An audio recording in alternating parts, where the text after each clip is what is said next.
दोस्तों नमस्कार, मैं आपका दोस्त मनोज कुमार मिश्रा, एक फिलोसोफर और एस्ट्रोलॉजर। मैं आप सभी लोगों का अपने YouTube चैनल एस्ट्रो और वर्ल्ड पर हार्दिक स्वागत करता हूं और आप सभी लोगों से एक रिक्वेस्ट करता हूं कि अगर आपको मेरी वीडियो अच्छी लगती है तो मेरे चैनल को जरूर सब्सक्राइब करें, जिससे मेरा मनोबल भी बढ़े और आप लोगों तक अच्छे से अच्छा मैटर आए, नए से नई रिसर्च आए। तो आज हम लोग जिस चीज पर चर्चा करने आए हैं वो क्या है कि तुला लग्न वालों का गोचर के हिसाब से ये जो जून का महीना है वो किस प्रकार से जाएगा। अगर आप इस पूरी कुंडली को देखोगे तो अगर इसके पहले भाव में आपकी कुंडली में 7 नंबर लिखा हुआ है तो आपकी कुंडली किसकी होगी? तुला लग्न से संबंधित होगी। और अगर आप लोगों ने मेरी वो वीडियो तुला लग्न वाले लोग कैसे होते हैं नहीं देखी है तो आई बटन पर क्लिक कर एक बार वो वीडियो जरूर देखें कि तुला लग्न वाले लोग कैसे होते हैं। तो देखिए, आप एक दृष्टि इसके ऊपर डालिए। सबसे पहले क्या है, जो केंद्र का मतलब जो लग्न का स्वामी है, इस लग्न का स्वामी कौन होता है? इस लग्न का स्वामी है शुक्र। ठीक है, ये राजा है इसके शुक्र। पहले हाउस में कौन बैठे हैं? पहले भाव में कौन बैठे? केतु। 5वें भवन में कौन बैठे हैं? शनि। 7वें भवन में राहु और गुरु की युति है और इनके 8th भाव में सूर्य और बुध है और इनके कर्म स्थान मतलब 10वें भाव में मंगल और शुक्र हैं। अभी इस पर आता हूं लौटकर। अभी आप ये देखिए कि जो मैंने कुछ डेट्स लिखी हैं ये हम लोग किस तरीके से प्रेडिक्शन करते हैं। देखिए, ये सारा का सारा जो ग्रह लिखे हैं ये गोचर है। गोचर किसको कहते हैं? ब्रह्मांड में इस समय जो ग्रह जिस राशि पर है हम लोग कुंडली में वो लिख देते हैं और चंद्रमा जैसे जैसे गोचर में चलता रहता है उसके हिसाब से ये डेट्स आती है, क्योंकि चंद्रमा क्या है? हमारा मन है और हमारे मन के भाव लगातार बदलते रहते हैं। तो देखिए 1 से लेके 2, 1 जून और 2 जून जो जैसी शुरुआती होगी तो जिन लोगों को जॉब नहीं मिली है तो वो इसमें ट्राई कर सकते हैं। 3 से 6 बिजनेस के लिए बहुत अच्छा टाइम है। 7 से 9 थोड़ा नेगेटिव टाइम है, थोड़ा ज्यादा ही नेगेटिव टाइम है। तो जो बड़े बड़े डिसीजंस अगर आपको लेने हैं तो उसको छोड़ दीजिए। उस समय को अगर आप छोड़ सकते हैं तो छोड़ दीजिए, क्योंकि उसमें आपको बहुत अच्छा सफलता नहीं मिलेगी। 10 तारीख से लेकर 14 तारीख तक टाइम फॉर सेल्फ है। आप अपने ऊपर, अपनी स्ट्रेटेजी के ऊपर ध्यान दीजिए, आप मेडिटेशन के ऊपर ध्यान दीजिए। आपको अगर कहीं घूमने जाना है तो भी घूमने जा सकते हैं, लेकिन ध्यान में कौन रखना है? खुद को, अपने आप को।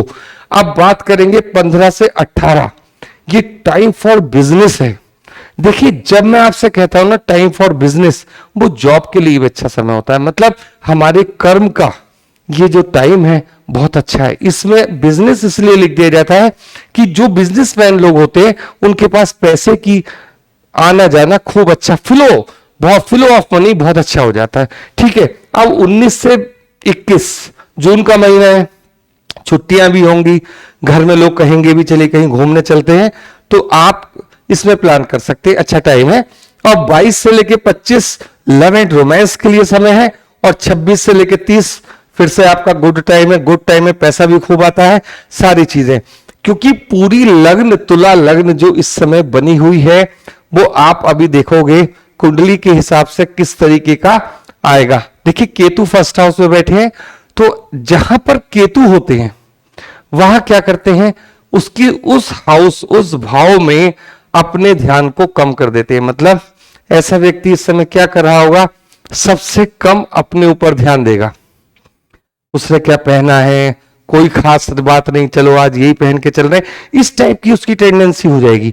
तो यहां ये हाउस किसका है? लग्न का।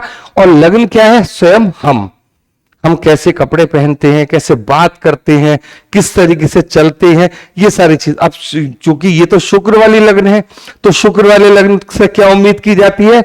अच्छे अच्छे कपड़े पहने, अच्छी बातचीत करें, सब लोग, उनके चेहरे पे स्माइल होती है। तो ये शुक्र प्रधान लग्न है। और यहां पर केतु क्या कह रहे हैं फर्स्ट हाउस में आने के बाद? व्यक्ति को अपने ऊपर नीरस, मतलब खुद के प्रति नीरस हो रहा है।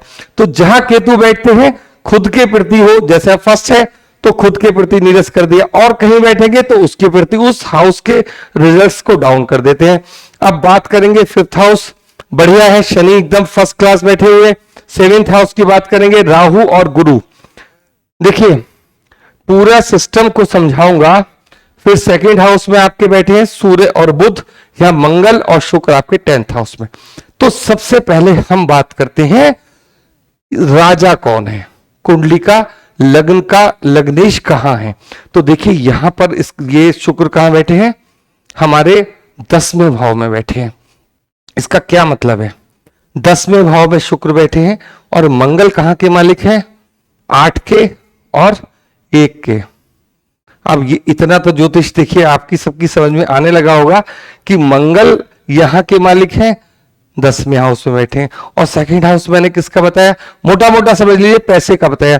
अब दोनों चीजें यहां बैठी हुई हैं। इसका क्या मतलब है कि आपके पास, आपका अगर कोई बिजनेस है तो फर्स्ट क्लास चलेगा। ये जो टाइम है, ये जो महीना है, फर्स्ट क्लास पैसों का महीना है। यहां पर लग्नेश खुद बैठे हैं किसमें, कर्म भाव में। तो वो क्या करेंगे, कर्म के प्रति आपको सजग करेंगे। और उधर मंगल बैठे हैं, मंगल इस समय नीच राशि में चल रहे हैं। लेकिन आप ये सोचिए थोड़ा सा दंगल जरूर होगा जब जो भी आपका ये जो 10वां भवन है, जहां भी आप काम करते हो, जहां भी आप जॉब करते हो, वहां क्या होगा, आपको थोड़ा भिड़ के, लड़ भिड़ के भी काम अगर निकालना है तो निकालिए। क्योंकि 2 स्थानों पर मंगल बहुत अच्छा वर्क करता है, 11th हाउस में भी और यहां पर भी। तो आपको फिक्र करने की कोई जरूरत नहीं है।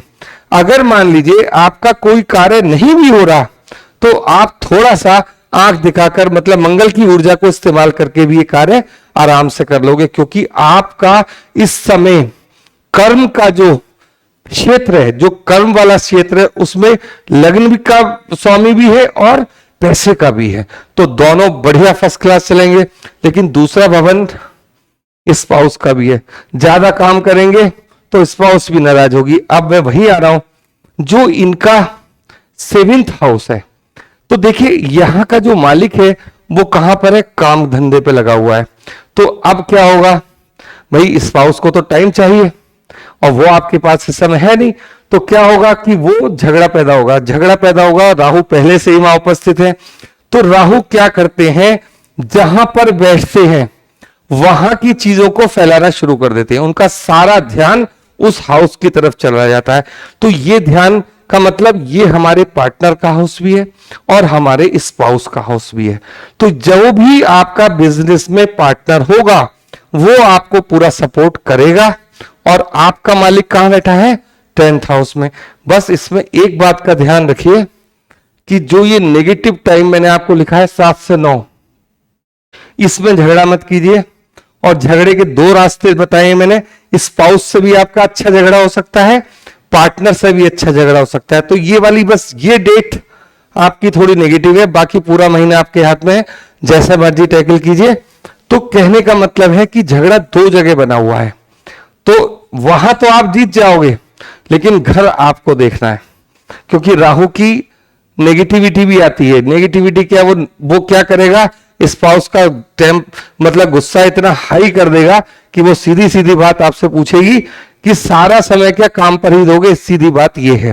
तो आपको ये मैनेज करना है, अपने समय को मैनेज करना है। और आपको ये कला अच्छे से आती है। क्यों आती है, क्योंकि आप तुला लग्न वाले हो। तुला लग्न वाले कैसे होते हैं, शुक्र के अधीन ये लग्न है। तो वो वैसे ही उस बात को समझेंगे कि हाँ मुझे काम के साथ साथ अपने स्पाउस पर भी ध्यान देना है। अब बात करेंगे देखिए इनके 8th भवन की। तो यहां पर सूर्य और बुध दोनों साथ हैं। अब सूर्य कहां से आए आप खुद देखिए।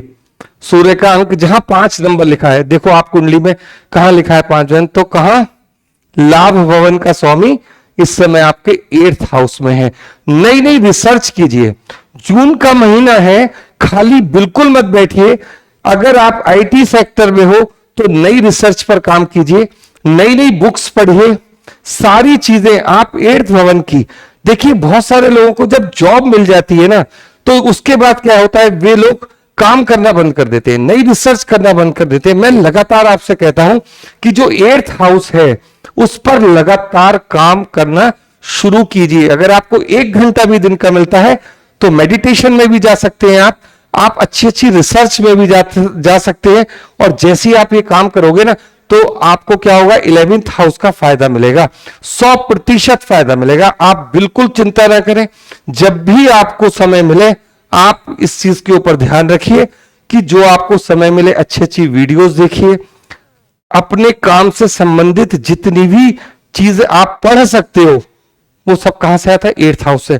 तो ये आपको प्रबल करना है। बाकी मैंने पूरा सिस्टम आपको कुंडली के हिसाब से बता दिया, आपका समय बढ़िया है।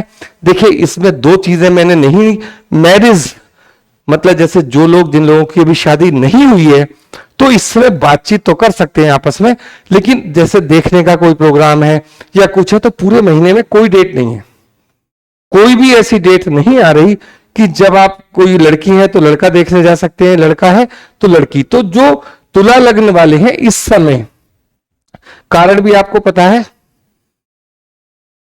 मंगल, मैंने सारी चीज समझाई। तो जो नए लोगों की हैं जिनकी अभी शादी वगैरह नहीं हुई है, तो जून के महीने में ऐसी कोई डेट मुझे नहीं समझ में आ रही। हाँ, आप बातचीत कर सकते हैं, आगे की कोई डेट ले सकते हैं अच्छे काम के लिए। स्टूडेंट्स के लिए जो मैं ये लिखता हूं ना, गुड टाइम, ये बहुत अच्छा समय होता है।